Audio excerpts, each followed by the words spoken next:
that after the war, Japan was pushed to rebel state. So 2 nuclear bombs dropped, the country is in shambles, gone, no hopes of economic benefit.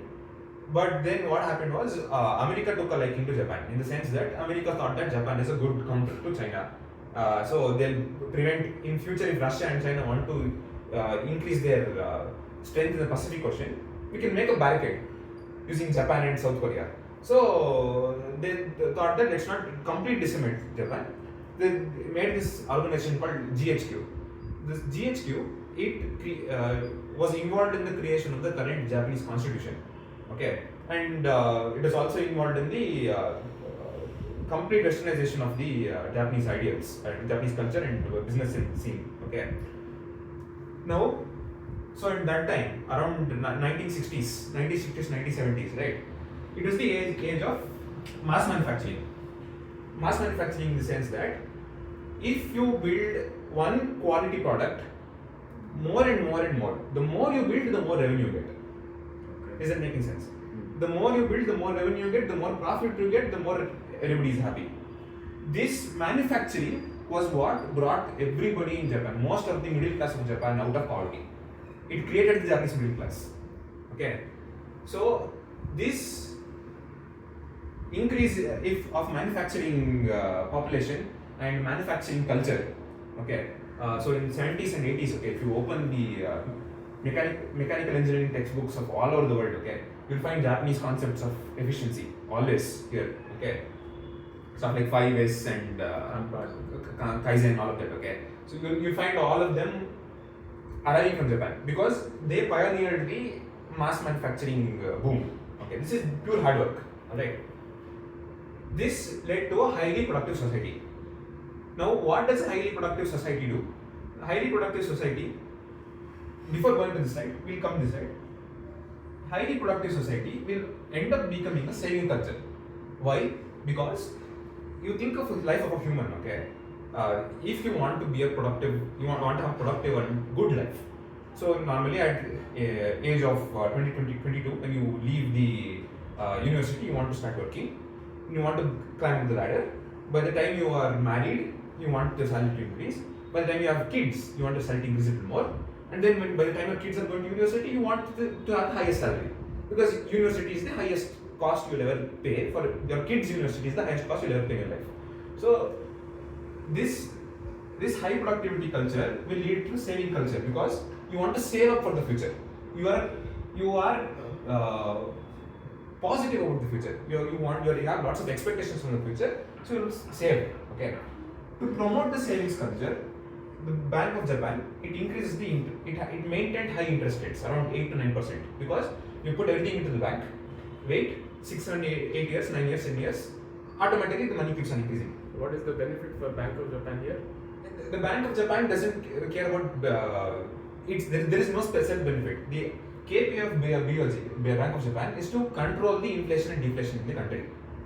Okay, and if the culture of the country is a savings culture where everybody is expecting to build a big savings by the time they are 40-50 years of age and their kids are going to university, they would want to promote that. Alright, and from the country's economic perspective, already high productivity is there. Because of high productivity, they are winning exports. Right, since they are winning exports, they don't need to think too much about inflation, all of that. They only need to think about how to maximize the savings of the people. Is that making sense? But there should be some. So Bank of Japan's only role here is to make sure that inflation is controlled by giving high interest rate and they keep all the money. That's pretty much that's the entire thing you told. Okay. That's correct. Okay. So essentially, they want to make sure that people who are maintaining high savings. Okay. And because the bank is taking all the savings, the bank will do the investment. And so banks doing investment will have increase in inflation, right? No. If they invest too much money back into... No, the money itself is not being newly generated.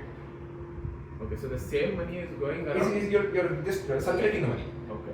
Because, see, so economic or GDP, increase of GDP is nothing but how much the money is circulating. right? If the money is circulating, value is being generated, right? So the banks of Japan, they're taking the savings of the people, circulating it in the economies very well.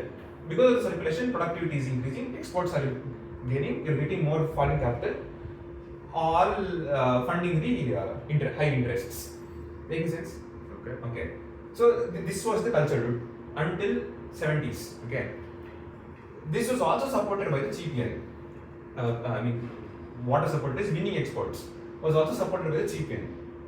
In after the war, $1 was 360 yen, around 360 yen. Not accurate value, but around 360, somewhere there. Because of the cheap yen, 360 yen, so 360 yen is $1. Developed countries like America, Europe, all of that, they had to spend very less to buy a Toyota car compared to a Ford or Volkswagen car. Similarly, any sort of General Electrics, compared to that, Toshiba is producing at dirt rate, same electronics. Okay, so export is dominated by Japan to such an extent that the 23 districts of Tokyo, not districts, this calls 20 provinces of Tokyo. Okay, very small land. That one small land was more valuable than entire USA land at that point. Okay, so that's how rich Japan was. Okay, now of course if exports you're winning continuously, what happens is the demand for yen also in the international markets increases. Therefore, if demand is increasing, slowly the rise of the yen value will also increase. Yen also increase. This is a very natural progression of the country from a developing country to a developed country. So this is not a problem. Okay.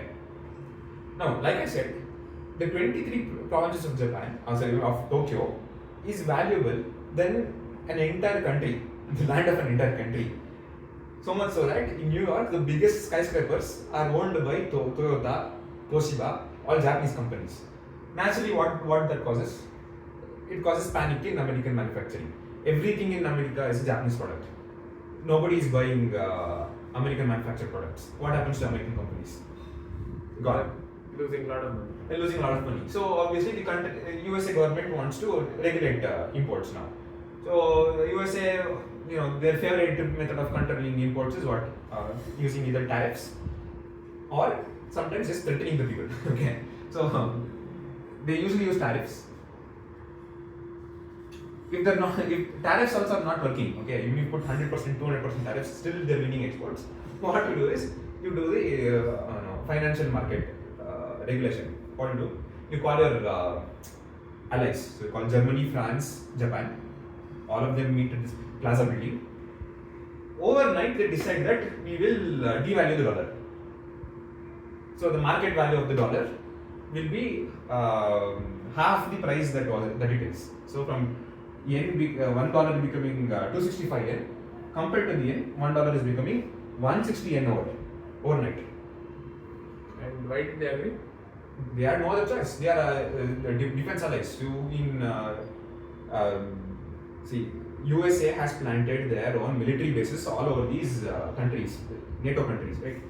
And NATO and Japan. So Japan also has US military bases. In return for military exchange, you have to, follow America's orders, all right? But obviously, you can't say that America, unrestricted Japan into obeying this. Okay, so I don't know. It's still a mystery on why they accepted it. There's no clear consensus on why they accepted it, but the result is that they accepted it. Okay. So since they accepted it, what happens now? If $1 is suddenly 160 yen, okay. Suddenly, so let's say you're a Japanese person at that age, okay. You have around 1,000 yen now. The 1,000 yen was valued around what? It's something. Let's say it's giving you some X amount of purchasing power in the export market. Okay. Overnight, your capacity of exporting is doubled. From the people's perspective, it's a great deal. I can buy how much I want from other countries. So overnight, Japanese people become the richest people in the entire world. So again, purchasing power of Japanese people, it increased crazy levels. Alright. Now, this is a mixture for disaster. Okay. see what's happening. The previous high interest rates of Japan caused the winning exports, which caused America to panic, which caused the Plaza Accord. It makes sense, right? Okay. As a sub effect of Plaza Accord, the purchasing power of Japanese people increased crazily. You have very rich people with a very high purchasing mindset, and you have a sudden increase in yen value. Alright. Now, remember, the entire Japanese economy was being supported by exports, right? Now, yen value is doubling overnight. What happens to Japanese exports? They become very costly outside. Right. So if USA wants to buy, if a person in USA wants to buy the same Toyota car, overnight the price of the Toyota car has doubled. Now suddenly the Ford is looking cheaper. Suddenly the Volkswagen is looking cheaper. Suddenly Japan is panicking. Now Bank of Japan is panicking. It is realizing that this is not sustainable. It has to make sure that somehow you deflate the yen, you make the yen lesser value, send it back to its original value of around 200, or else exports is doomed. Now what do? The Bank of Japan panics around 1985. They suddenly drop the interest rates. Okay, so around from 8%, you have to around 1%. Big drop. To even 1 to 0% actually it is. Okay. Now you know what this causes? Think you are a person in Japan right now. So I put my money in the bank. Until now you put the money in the bank, expecting that it will increase. Okay. Suddenly Japan is telling that the Bank of Japan is telling that your interest is gone, Matash. So I have no reason to leave it in the bank. Right? Yes. Not only that, the borrowing side also is less now. So you can take loans easily. Yes, you can take loans easily. So until now, putting the money in the bank was the only way to increase, was the best way to increase money. Now savings is not a good way to increase money. What will you do? You will start buying land. So the people who had money, what they did? They did this cycle. You take a loan, you buy land, use the land as collateral to take a bigger loan, and then you buy more land. Okay. You see what the cycle is causing? This was done until all the old buildings were completely destroyed, all the land was captured by the conglomerates. Land value skyrocketed like anything. Because land value is skyrocketing like anything, and people's purchasing power is increasing like anything, it gave the effect that the stock market is going to explode in the future. Not one person at that time realized that this is not sustainable. Other than the obvious Bank of Japan. Bank of Japan, because they have the complete information at that time. They're looking at all the markets and their market, everything at the same time, right? These people are the only people who have the information. And it's the usual habit of Bank of Japan. What they do, instead of slowly increasing and slowly decreasing the interest rates, they'll stall. At one point, the public pressure will get so bad that boom, they'll either increase or boom, they'll either decrease. So remember, 8%, 12% was there, no? From 1%, they suddenly increase the interest rates back to 8%. What happens? So all these people who had bought the land, put the land as collateral, take a big loan, buy more land. Okay. Now suddenly they're asking 8% interest. How will you return these loans? Oh. Understood. Do you understand this? Okay. 8% is being asked. Investment interest on loan. How will you return? You can't loan. You can't interest. Return. So what happens? Bubble bursts. The famous bubble bursting of Japan. Stock market completely fell down. Land values became almost zero. So a very bad state of Japan around 1990 to 1991. From here, they seem to have learned. They thought that they are going to learn the lesson. They said that the government, first of all, shouldn't be involved in economics that much. Okay, it should minimize the government, maximize governance. Doesn't it sound very similar to something that you've heard in India right now? No. Okay, minimize the governance. Minimize the government, maximize the governance. first of all, the government involving itself in public matters, private matters, is a socialist ideology. It's communist, almost communism it is. The government should not do all that. It should only make a level playing field, put the rules, that's all. Within that, how the companies earn money, how the companies accumulate capital, it is left to the market. The government should involve itself in the market. So they said that let's just keep a stagnant interest rate policy. It's the low interest policy. So from 1990s to 2020s, Japan maintained a low interest policy. It is around zero, almost 0% to 1%, hard, not even 1%. Very for the most part of the time, past 30 years, it is 0% interest rates. Okay, this is also known as the 30 years of stagnation. Okay, now because the bubble burst, this created no jobs. Right, no jobs. Then you have stagnating exports. Right. So you're saying from here, where the yen was high value, it actually never ever recovered to that lower value. It never went back to 200. $1 is equal to 200 plus. So Japanese became rich for a few years, and then after that they spent all their money on land. Yes. And they did not export any money, so the yen's value did not Decrease. No, but if they export more, the yen's value will increase. Yes. If they're winning in exports, the demand for the yen outseas is increasing, so yen value will increase. But because the yen value increased so much, their exports are taking, because yen value increased here, their exports are taking a damage. Okay. So Bank of Japan had to reduce the interest rates. Sudden reduction of interest rates led to, from savings mindset, led to investment mindset. Okay. Not only land, you're buying stocks also. Okay. Because you can easily borrow money, right? Buy money, put in stocks. Buy money, put in stocks. Buy money, put in stocks. Buy money, put in land. So because the value of the yen was high, there was no way for their exports to start winning again. And the only way they can solve this is by making sure the value of the yen is devalued. Yes. And they can do that by what? What was their option? Devaluing the yen now. From here, devaluing the yen, the only solution they thought about was reducing the interest rates. Especially if you reduce the interest rates, right? People will borrow. Money will go out of savings. People will borrow more money in the market. Because if there is more money in the market, yen value will reduce. That's the logic. Okay. So the attempt to devalue the yen ended up in being a bubble creation. Yes, it created the bubble. Because all the extra yen just stayed domestic and it was not sent out. Exactly. Yes.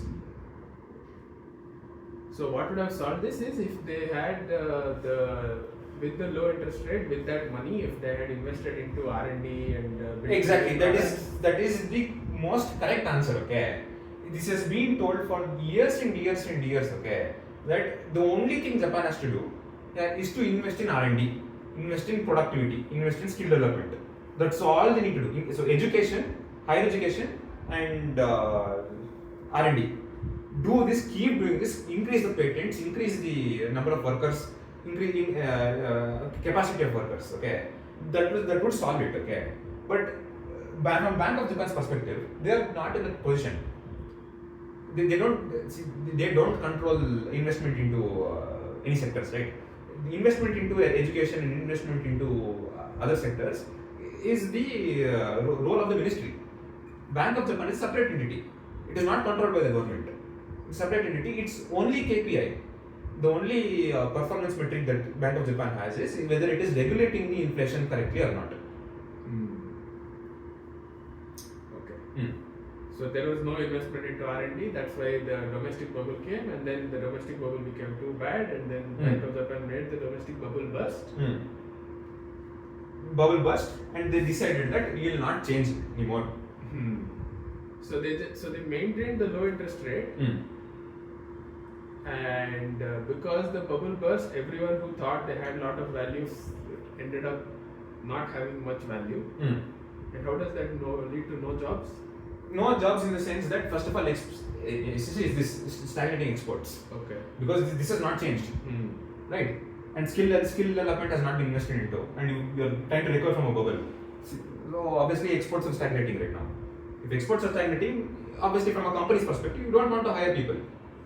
Until now, the company culture was hire people when young. The salary will increase as the age increases, right? It is more like a family now. Isn't making sense? This dynamics really changed.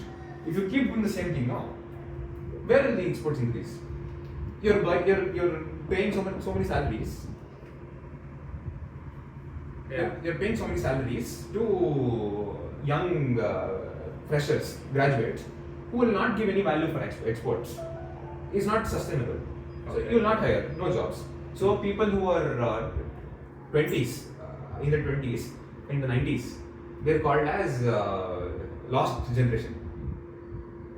Because they were in the stagnation period of Yes, Japan. yes. In the stagnation, in the early stagnation period of Japan, they were the first people to graduate from university. And their entire career has been in that stagnation. Most people are still unemployed from that age.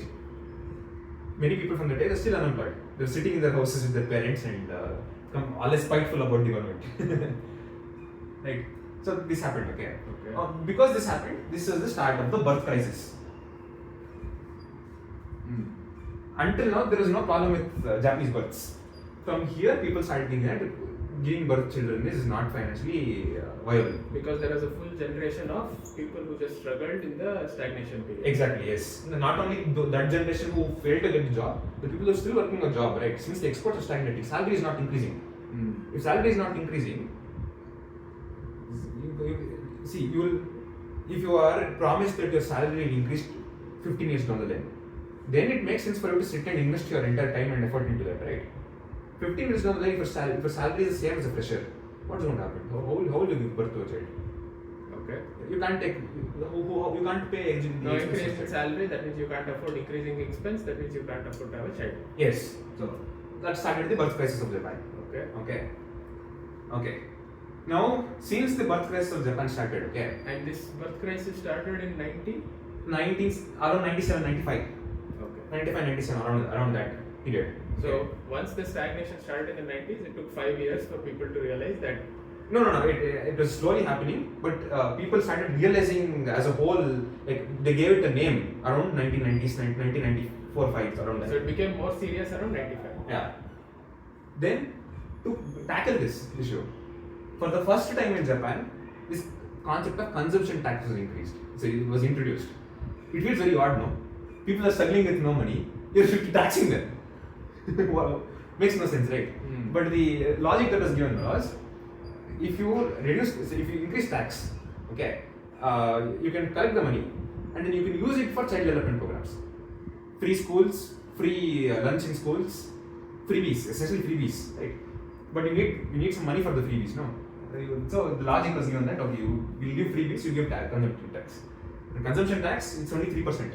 And people who are wealthy enough to buy stuff, okay, see 3% you will hardly feel it. If I'm buying a biscuit for 10 rupees, I'm only giving 3 rupees in tax. So 13 rupees I'm giving. What big difference does it make? 30 paise. So 30 paise, yes. So 30% what big difference does it make? So if by economies of scale, you'll get a good amount of sum of money to put it into free education and all that. But for the average consumer, it's not a big deal. So that's the logic was given. Okay. So this was the period until early 2000s. Okay. So this continued until early 2000s. Okay. Then came Shinzo Abe around 2010. Okay. Shinzo Abe. He wanted to create a revolution in the economy. He wanted to say Japan is back. I'm going to bring back Japan into the entire globe, make it a economic supergiant again. He said that export is God. Do everything possible because your entire golden era of Japan's economy was created by winning exports. Then all you need to do is export.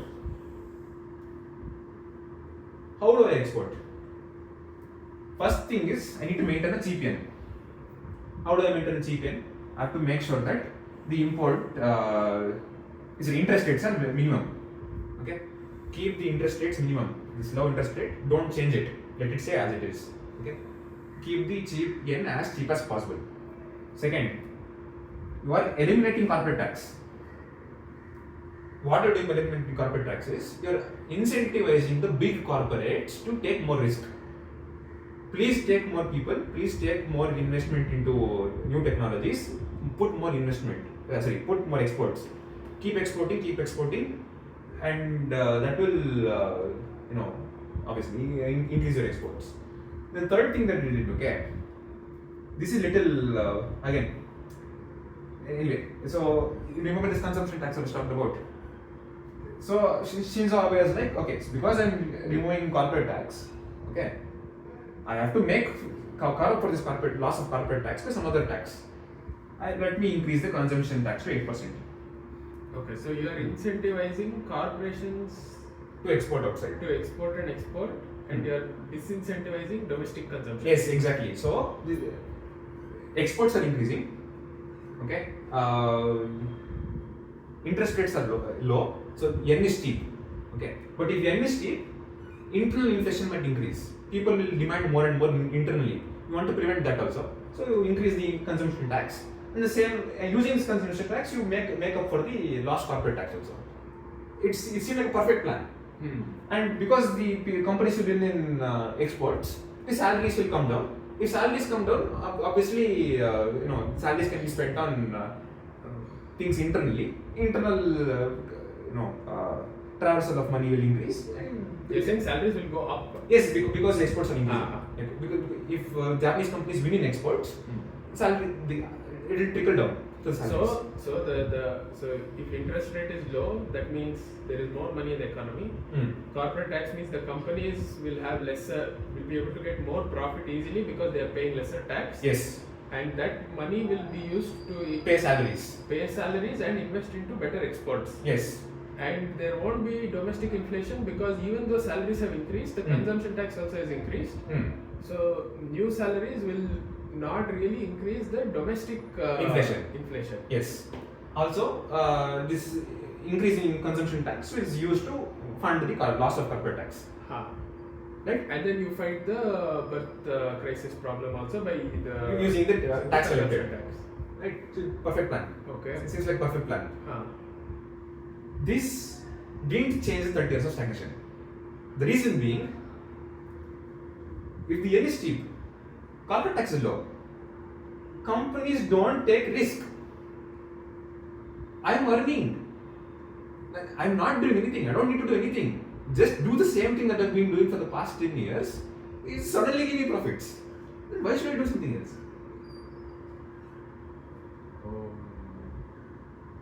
Okay. Right? That is one thing. Okay. Then you will take risk only if you feel that the future is safe. This 30 years of stagnation, no company is believing that the future is brighter. So, then you won't take risk. No? If I'm getting profits, I'll save it up. Let me save it up. Future, who knows what might happen? If I'm saving it up, if I'm not taking risk, no innovation. Okay. So if you're wondering why suddenly from the 2000s you don't hear about any Japanese innovation. Until 2000s you were hearing like what left right, everything is Japanese. Okay. Suddenly from mid 1990s to around 2000, no innovation at all. Correct. Even if you think about the anime also, the very popular anime, Dragon Ball, Doraemon, Shinchan, Pokemon, all of these extremely worldwide famous contents, okay? These all came around where? 1980s and 90s. 2000s, because of the popularity of the previous generation, the next generation of anime, Naruto, all of that, also took that wave, okay? But then it stopped after that. Now you see Korea and China in the content market also. Is that making sense? So companies stopped taking risk. Salaries have not increased. In the past 30 years, the salaries have remained the exact same. Salaries doesn't increase means internal price also doesn't increase. So in Japan, okay, if you wanted to buy a bottle of juice, 30 years ago it would cost 120 yen. Now also it costs 120 yen. Okay, 3 years ago it cost 120 yen. So prices also remain stagnant. Okay, and because the consumption tax is high, no, salaries doesn't increase. No, I'm not able to afford anything. Okay. So the full plan got cancelled because Companies are not taking risk. and exports are not winning again. Yes, yes. Even in spite of all of this. Yes. Alright. Now, because people don't want to work, they have lost trust in Japanese government and lost trust in Japanese companies. Japanese people are saying that we cannot make a living out of ourselves. And so there is no interest in working also. Then what do companies do? If Japanese people are not willing to work, I will take cheap foreign labor. Cheap foreign labor. That is how I went to Japan. Okay, cheap foreign labor. Okay, then what? I am willing to work for dirt rate. So I want to Japan. Now things are unaffordable. People are already stressed out. Cheap foreign labor is taking the remaining jobs also. This is causing the anti-immigration sentiment, anti-foreigner sentiment. Now we have alt-right parties telling that foreigners are the problem for everything. Send all foreigners out. So this leads to the winning of an anti-foreigner government. The current government of Japan, the party is the same, but the leader of the leader who got elected was used the slogans of "I will get rid of foreigners" or something like that. Okay. Of course, he didn't tell it out loud. There was another party called Sanseito that was a complete anti-foreigner party. They became too popular suddenly out of nowhere. Okay. Then the leading party thought that okay, even we have to become anti-foreigner or else we lose the elections. So she took up the anti-foreigner brand. Now she's making the life of foreigners in Japan hell. Suddenly increasing the price of applying for visa, making it extremely strict to even get a PR, right? All of that they're doing. Okay.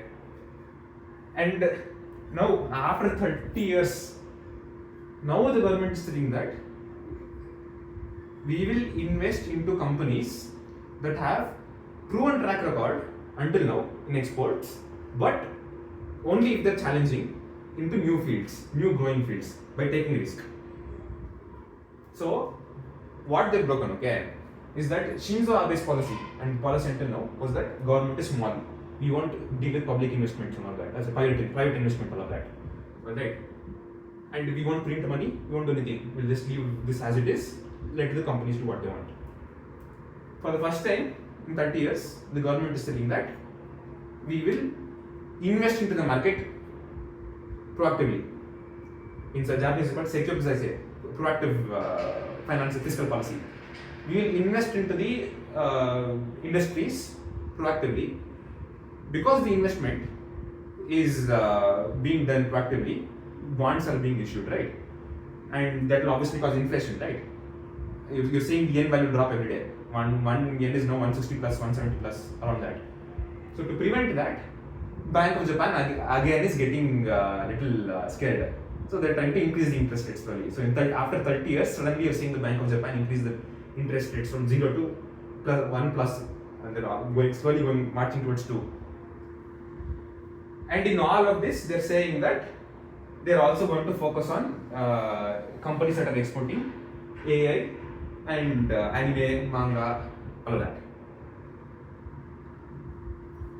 So you're saying now they need to export. Government is taking more of a hand in making sure that people work towards winning exports. Yes. And for that they increased interest rate because they wanted, so for investment they raise money, and because they raise money that will cause inflation, so to prevent inflation they increase interest rate. Yes. So interest rate is also kept low by that, and now they are putting their hand into investing into winning exports. Yes. What they think are winning exports. Whether they're actually winning exports or not is to be decided. Will be seen from now. But what they think are winning exports, they're investing into, and they're slowly increasing interest rates also. Okay, it's not written on this board. Okay, but during this 30 years period, no. Do you know what happened in America? What? Tech boom. Tech boom happened, right? And you don't see any IT company from Japan. All IT companies boomed in America. Why do you think that happened? cheap borrowing, right? Cheap borrowing.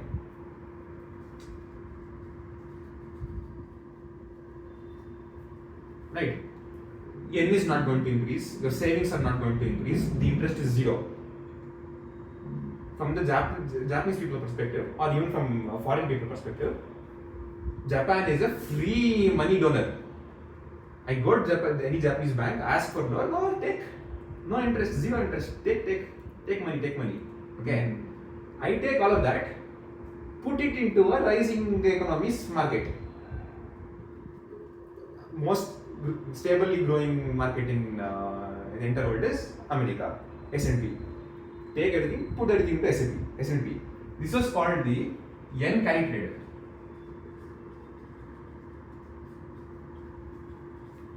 Yen carry trade. Okay. So taking advantage of Japan's desperation after bubble burst, Yes. America decided to take money from Japan, invest it into their own market because they Not were the government. This happened completely just by private investors. Oh. Think from the private investors' perspective. It is free money. I just take money from Japanese banks, put it into the American market, profit. Japanese. And why was the Japanese bank willing to give the money? Because It is low interest rate policy, dude. They just want to make sure that somehow the people are getting the money, using the money for some sort of economic activity. And I told you before, Bank of Japan has a very bad habit of stalling before suddenly increasing something. But if all the yen goes abroad in the 1990s, Yes, then won't that cause deflation in Japan? that's what happened. That is what the 30 years of stagnation is, a deflating market. And you cannot have a good economic growth in a deflating market. Yes, that's why Japanese economy GDP stagnated, prices are stagnating, salaries are stagnating, but America's tech boom is happening. But was it that big that it was actually causing the Japanese market to stagnate, or was you don't know the reasons, right? What do you mean? The reason for the See, stagnant economy could be one is lack of innovation, no winning exports. yes, this exists. Okay, Yeah. this is one thing. Second thing is this. So it's multiple factors which cause the stagnation. All of them are causal.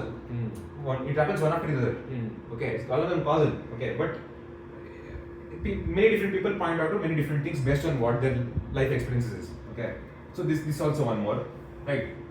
No interest rate. Okay. Third is when this is happening, no, the Japanese household mindset. The Japanese household mindset is still savings mindset. They're still putting into the bank. Only like the rich people are investing. Okay. So that's why Bank of Japan had a lot of money. Yes, Bank of Japan had a lot of money. Even if they're incentivizing purchasing by reducing the interest rate, right? Nobody's buying. So that means at the cost of the Japanese public, Yes. American private investors Perfect. Yes. have taken advantage. Yes. So all the uncles and aunties of the 90s, they've become old people now. All of their bank savings was used to Fund America. fund American tech boom. So Google, Amazon, Facebook, all of that, they have taken the benefits of this thing.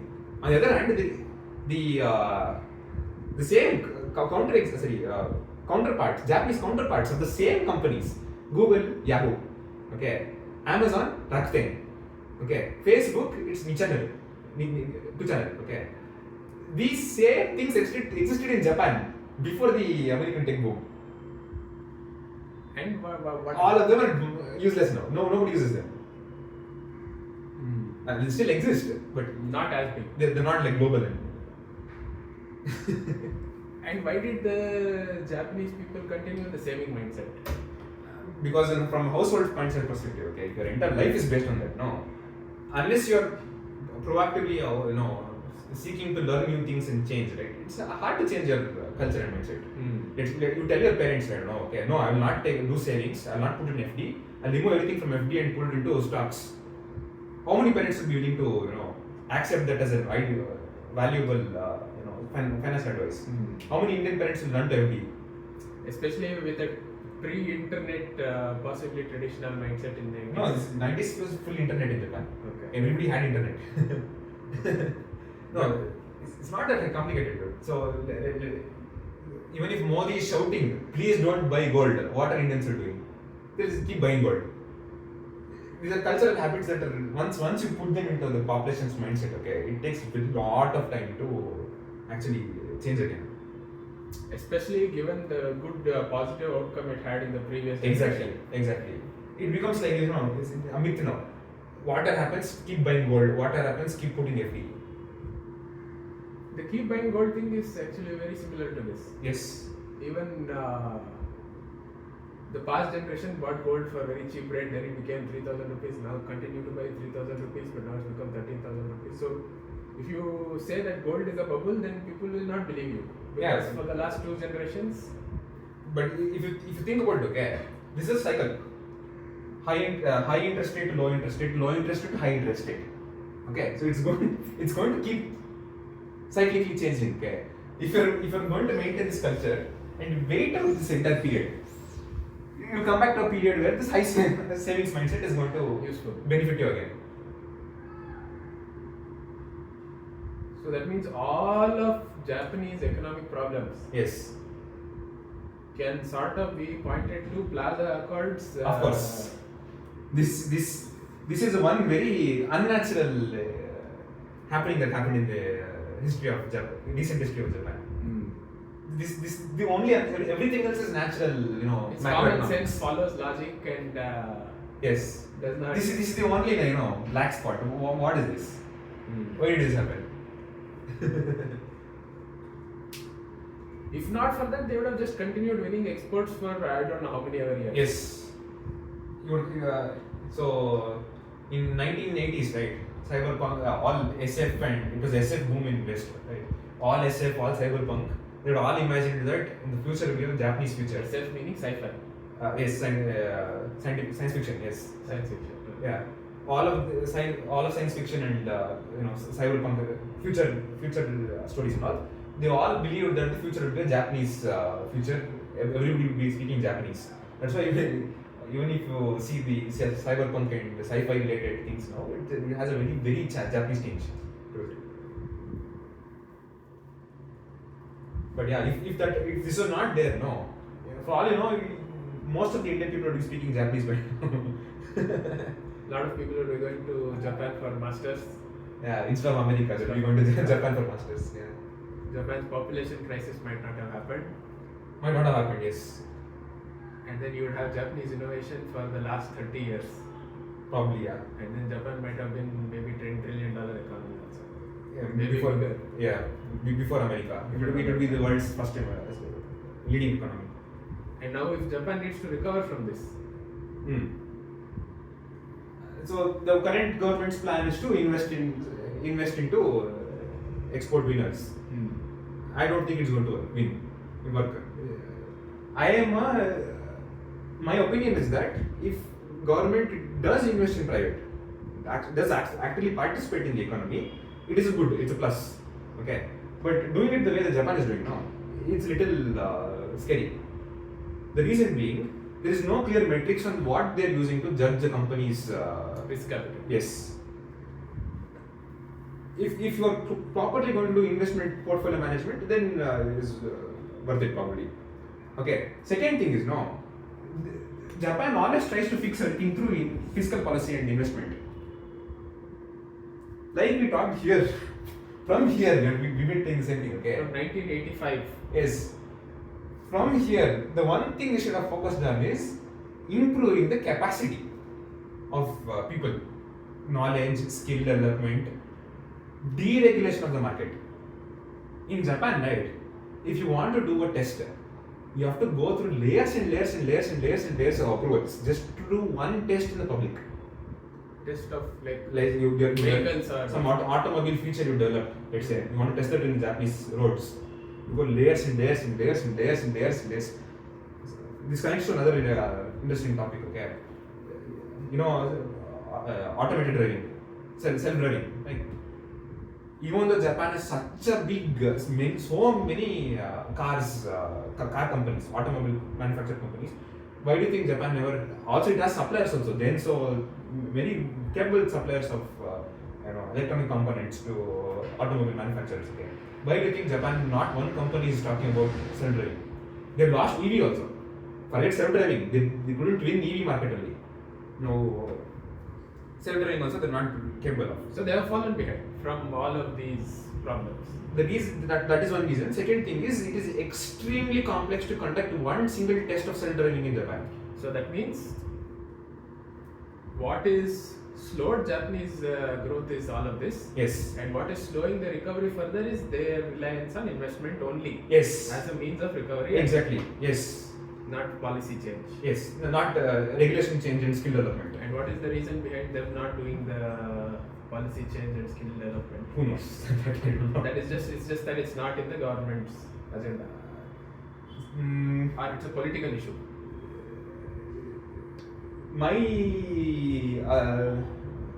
My guess, okay, would be that investment, dealing with investment, it's easier. It's lesser friction. The problem is once you set a strict regulation, okay. So let's say that you set a regulation that not one person should be injured from self-driving car. Okay. Removing that regulation is extremely hard. It will lose a lots of votes. You'll think it's a crazy government. Yes. So let's say that you set a regulation for safety of people.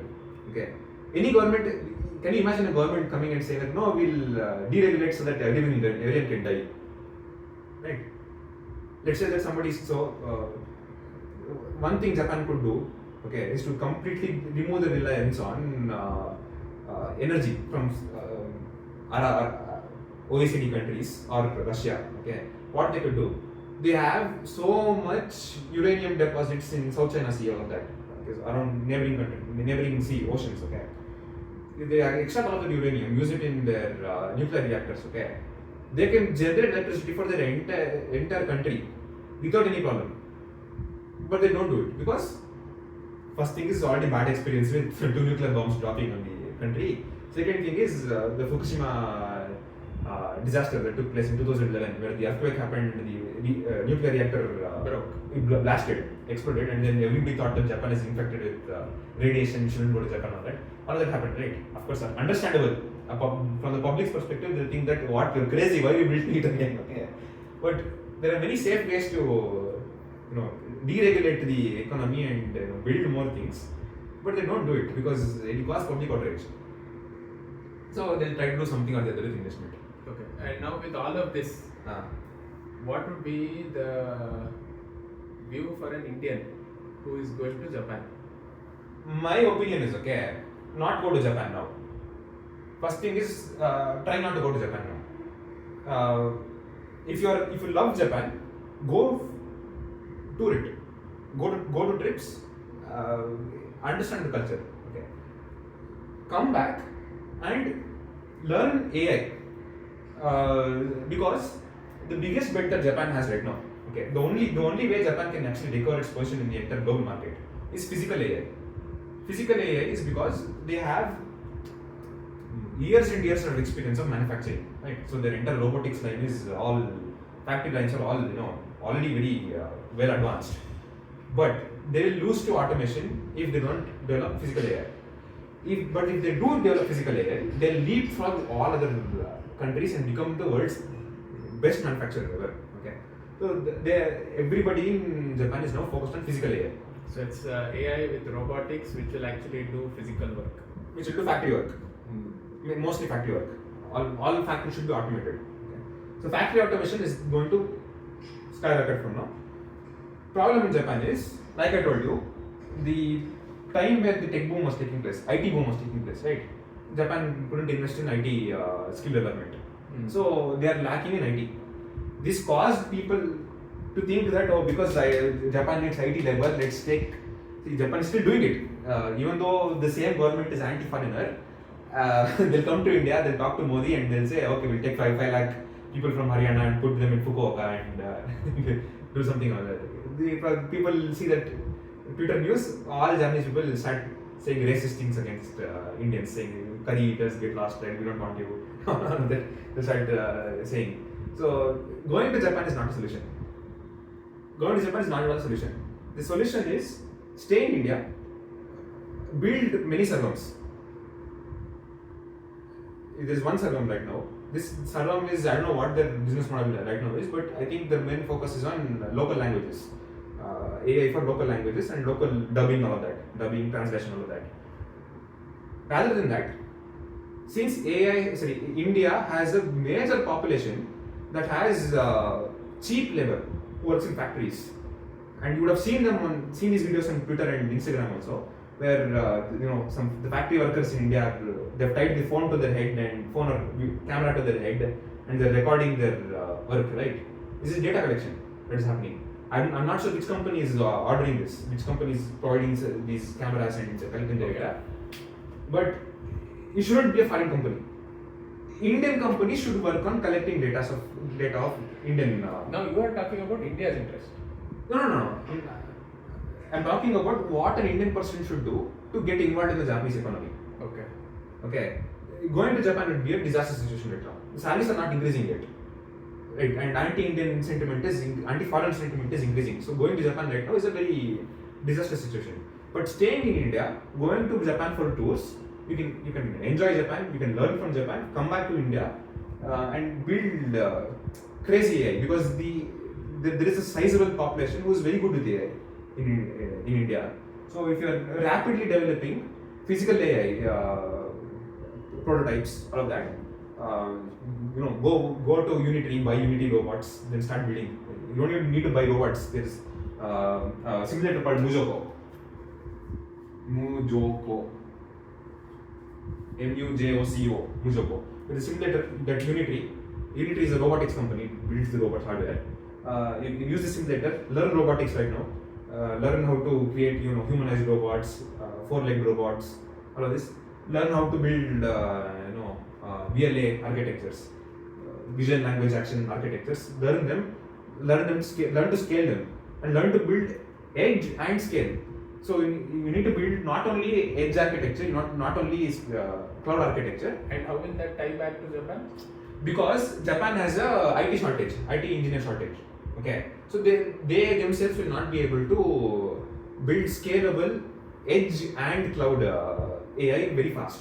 And even if they are able to build it, they won't be able to maintain it, because it needs a lot of human capital to maintain and operate it. Okay, and also to collect data. You just can't collect data in Japan. It's impossible. Like I told you, to do any sort of testing or collecting in Japan, you need to go through many permits. So that means the best way to have a relation with Japan is to build something which is valuable to Japan by staying in India.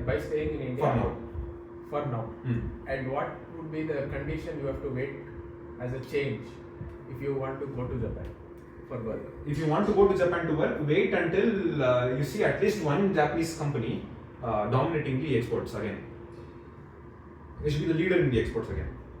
Wait for that. And you should see the Japanese GDP increasing. Once the GDP is increasing, right,